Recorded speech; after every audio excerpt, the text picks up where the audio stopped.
espérons que ces problèmes-là trouvent solution en dehors du cursus scolaire, c'est-à-dire sans impliquer d'une façon ou d'une autre nos enfants, la stabilité de notre école.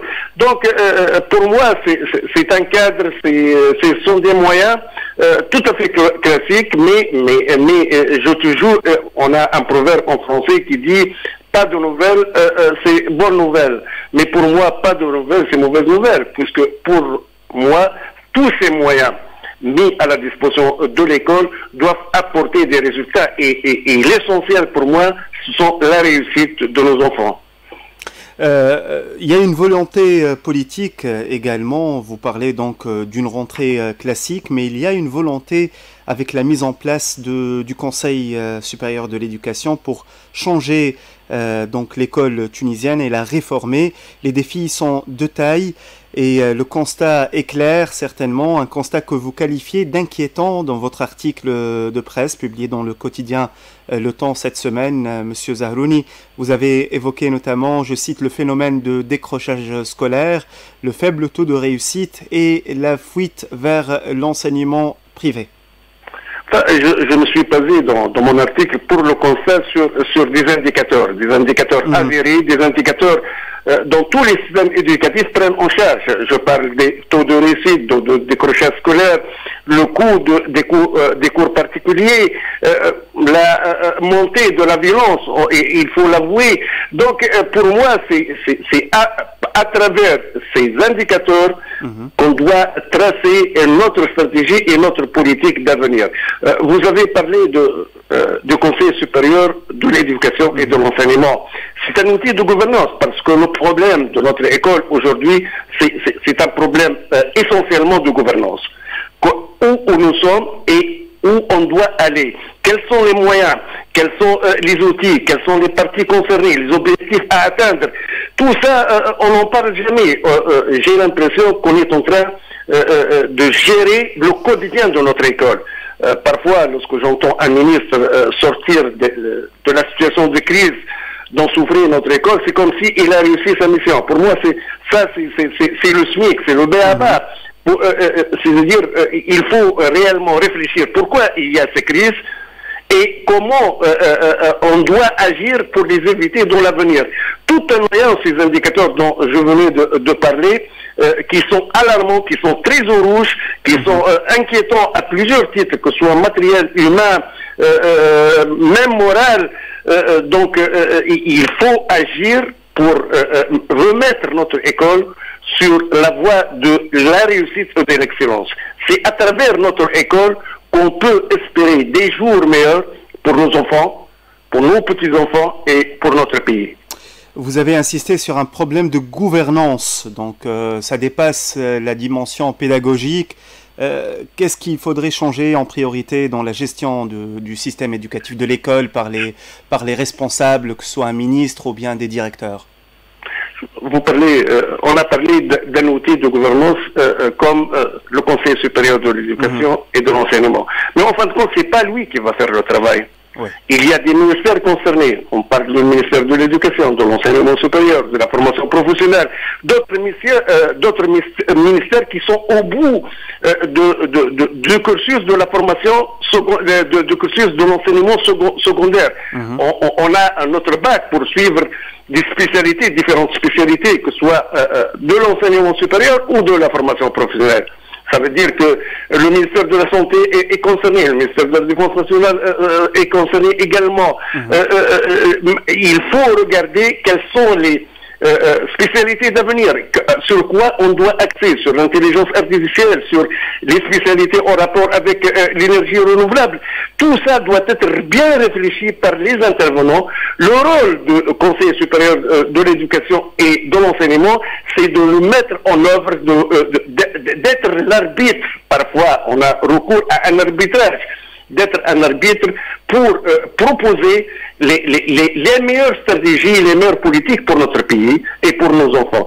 Donc, si on ne réalise pas cette logique d'exécution d'un projet, après, on va descendre au niveau des programmes, au niveau du temps scolaire, au niveau de l'infrastructure, au niveau des ressources humaines.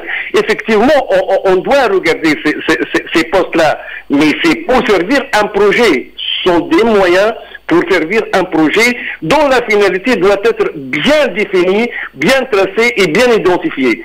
Donc, lorsque je parle de gouvernance, ça veut dire est-ce qu'on on réalise cette logique d'exécution de cette politique ou non? Si on continue comme on est en train, on a pris l'habitude de le faire depuis des années, gérer les moyens. C'est-à-dire, on a des problèmes, on doit trouver des solutions à ce problème, indépendamment de ses origines, de ses causes qui ont fait que ce problème existe, et indépendamment de son influence et sa corrélation avec les résultats. Donc, on continue à gérer le quotidien, et bien que on a l'impression d'apporter des solutions, mais en fin de compte, la situation ne fait que de plus en plus empirer, et ça depuis des années. Nous héritons une situation qui a été générée par la réforme de 1991. On a, en un sens, enlevé l'obligation du 6e et on a autorisé un passage automatique de nos enfants pendant la phase primaire et la phase préparatoire. C'est la conséquence, là, nous vivons les conséquences de ces choix-là. Donc, il faut repartir dès le départ et s'arrêter sur les origines des mots de notre école. Et apporter les solutions immédiates. Il y a beaucoup de solutions immédiates. Si on se focalise sur la phase primaire, on doit alléger le programme, on doit revoir le temps scolaire, le rythme scolaire, essayer de créer un temps social pour nos enfants, pour qu'ils puissent pratiquer des activités sportives, culturelles, ou se reposer s'ils le désirent.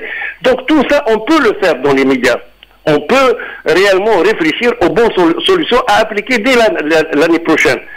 En même temps, on doit réfléchir sur les perspectives. On doit prospecter l'avenir de notre école pour servir les intérêts de nos enfants, en premier lieu, de notre famille, de notre société et de notre pays, dans une conjoncture nationale et internationale.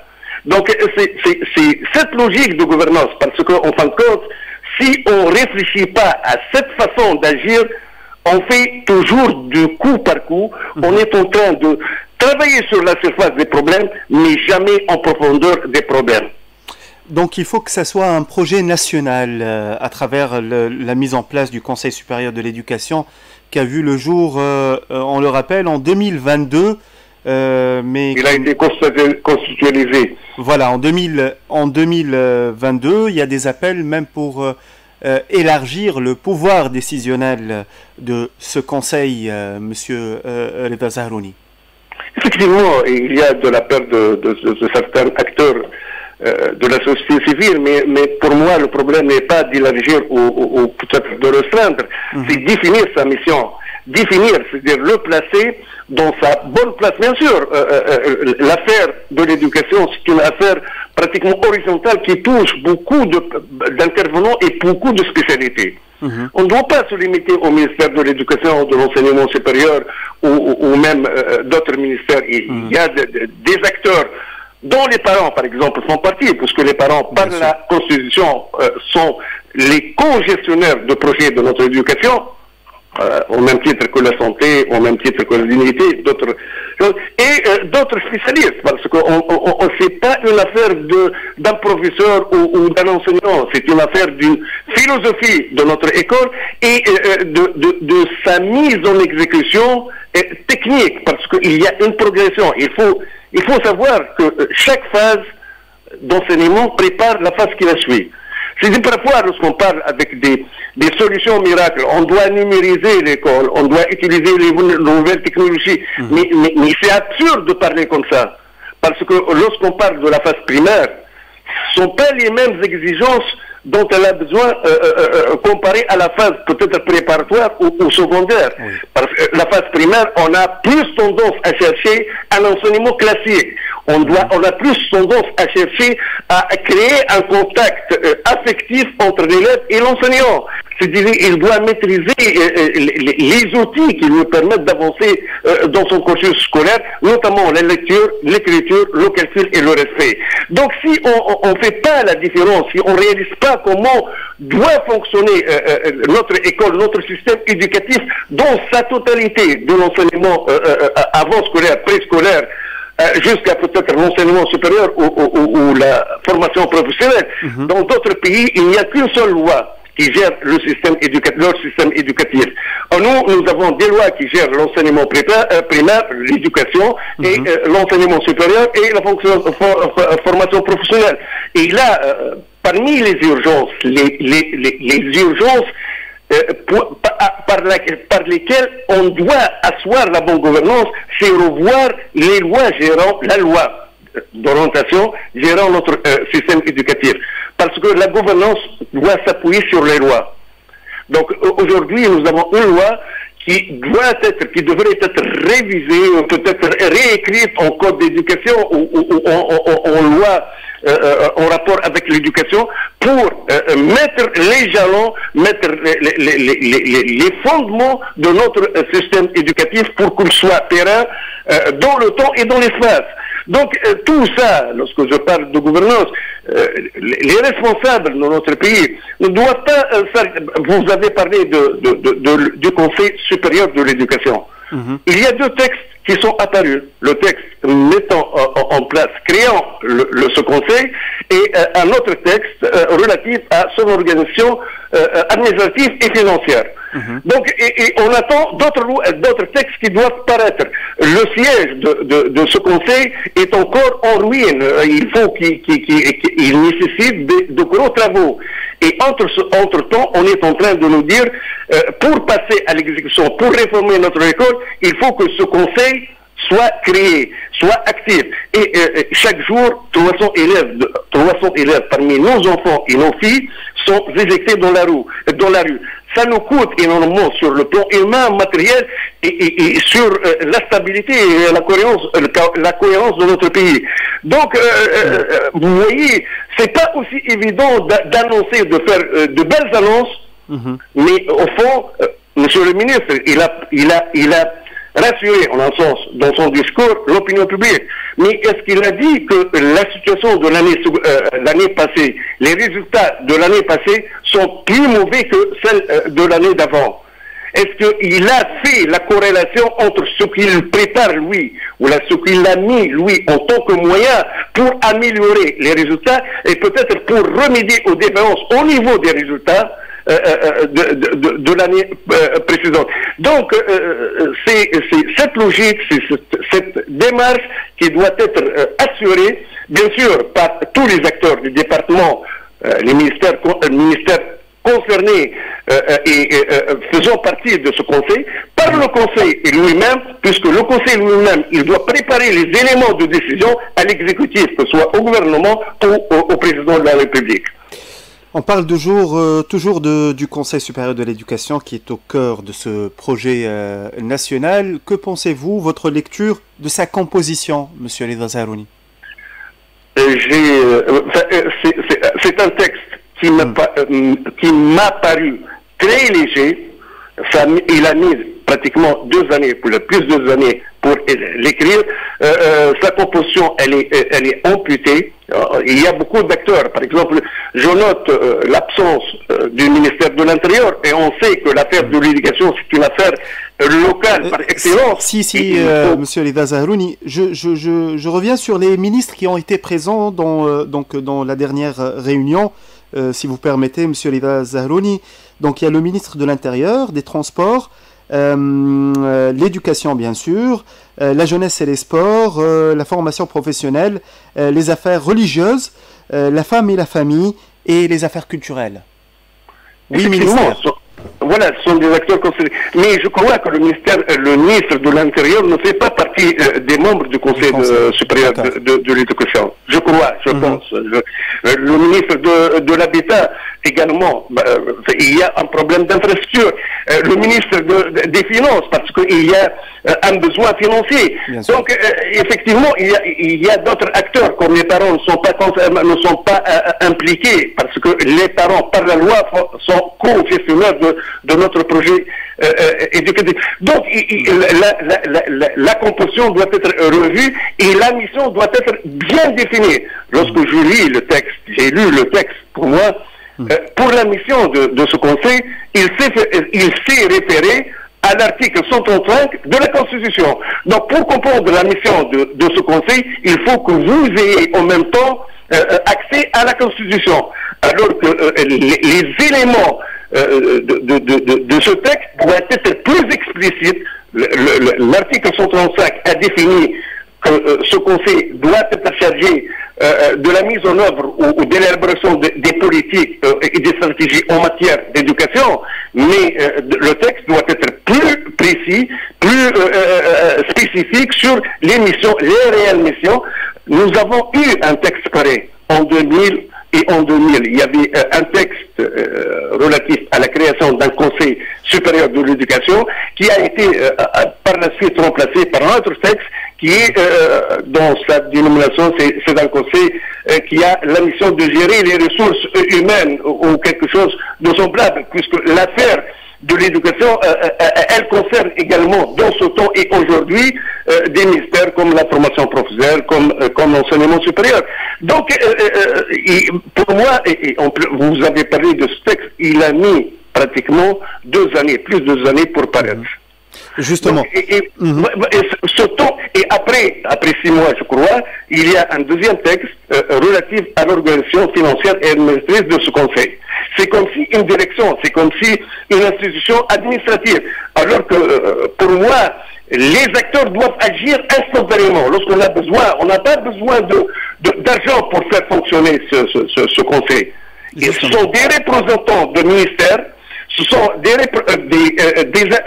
acteurs dont les missions sont bien définies, des spécialistes. On fait appel à eux, on les rémunère en cas de besoin, mais ce n'est pas une administration en parallèle qui doit gérer les affaires de l'école en même temps que les autres départements concernés. Pour moi, et peut-être là je me suis un peu étalé, mais ce Conseil doit faciliter la tâche pour la mise en œuvre des politiques et non pas la compliquer. Si ça devient un acteur qui va encore empêcher l'urgence du traitement de ce dossier, donc là on a fait un très mauvais choix et on a fait les plus mauvaises des identifications des intervenants et de la mission de ce Conseil. Justement, il y a une urgence de mettre en place une réforme en profondeur de l'école tunisienne, justement, avec 100 000 enfants déscolarisés par an. C'est une catastrophe pour le pays. Je voulais vous poser une question par rapport à l'implication de tous les acteurs, les associations, la société civile dans ce Conseil supérieur de l'éducation pour vraiment donc faire les bons choix et prendre les bonnes décisions pour réformer l'école tunisienne. Effectivement, l'école tunisienne ne peut, le projet de notre système éducatif, le projet de l'école, ne peut fonctionner uniquement par l'implication ou la responsabilité du ministère de l'Éducation. Tous les acteurs, y compris la société civile, les parents essentiellement, dans le monde occidental, dans les systèmes éducatifs performants, il y a création d'associations de parents d'élèves qui sont implantées au niveau de chaque établissement scolaire. C'est-à-dire au niveau de l'école. C'est sur le terrain que les parents doivent agir. C'est pas comme moi, comme moi avec vous, avec un téléphone, et essayer un peu de parler, de baratiner, mais c'est pas ça. Là, j'interviens parce que j'ai pas d'autres moyens pour intervenir, mais le vrai travail se fait sur le terrain. Lorsqu'on a des problèmes comme la violence scolaire, comme le problème des cours particuliers, comme le problème des dangers auxquels nos enfants se trouvent devant leur école et devant tout ça, c'est par l'apport des parents en premier lieu et de la société civile et d'autres acteurs tels que la police nationale et d'autres. Donc, si on ne réfléchit pas à la mise en œuvre de cette logique, vous avez parlé des 100 000 décrocheurs. Les 100 000 décrocheurs, j'ai l'impression que les responsables ne réalisent pas le coût humain, matériel et moral de ce décrochage qui est pratiquement l'héritage de notre système éducatif depuis 40 ans au moins. Justement. Donc depuis 40 ans, nous avons une moyenne de 110 000 élèves qui quittent l'école chaque année sans rien, sans niveau d'instruction, leur permettant d'envisager un avenir meilleur pour eux, pour leur famille ou pour leur pays. Il y a aussi le décalage qui se trouve entre les régions. Parce que lorsqu'on voit la carte de la réussite scolaire, la carte géographique de la réussite scolaire, on voit que les zones côtières sont moins impactées que les régions à l'intérieur du pays. Les familles, les familles les plus aisées sont moins impactées également que les familles dans le besoin. Donc en fin de compte, on est en train d'élargir la fossé entre ceux qui ont les moyens pour accéder à l'éducation, à un avenir au moins rassurant pour eux, et ceux qui n'ont pas ces moyens-là, ils se trouvent poussés vers la pauvreté, vers l'ignorance. Donc là aussi, donc, il faut parler à un système éducatif équitable, ça veut dire donner plus de moyens aux familles et aux régions démunies plutôt que à ceux qui ont les moyens. Donc tout ça, il y a beaucoup de choses. Je parle un peu avec passion sur ce sujet-là, mais il y a beaucoup de choses à faire. Et on ne doit pas attendre la mise en œuvre ou la mise en activité du Conseil. Justement, le mot de la fin, Monsieur Rida Zaharouni, c'est les décisions et les mesures à prendre en urgence pour cette année scolaire en moins. Je ne sais pas si la question par exemple de la sécurité de l'environnement des établissements éducatifs, la rénovation des établissements éducatifs côté infrastructure, ce sont des mesures à prendre en urgence en attendant de repenser ce projet national. Effectivement, mais ces moyens-là sont un peu rassurants quant à la vie scolaire de nos enfants dans leurs écoles. Mais pour moi, il y a d'autres décisions qui ont rapport, qui doivent avoir un impact sur les résultats. Et je parle évidemment sur la phase primaire.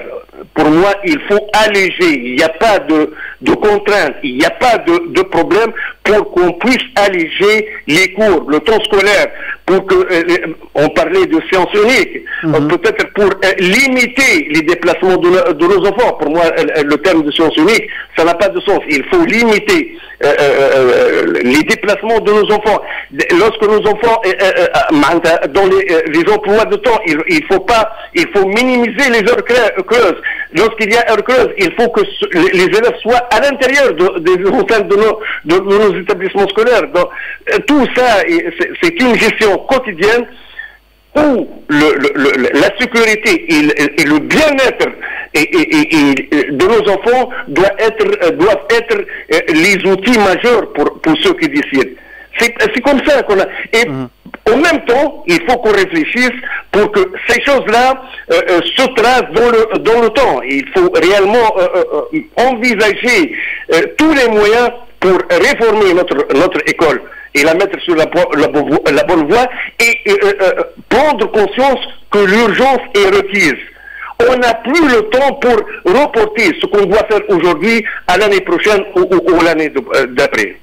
Monsieur Rida Zaharouni, c'est toujours un plaisir d'échanger avec vous. Je rappelle, vous êtes le président de l'association des parents et des élèves. Merci pour toutes ces précisions, votre lecture, votre commentaire par rapport à ça. Et à très bientôt sur nos ondes.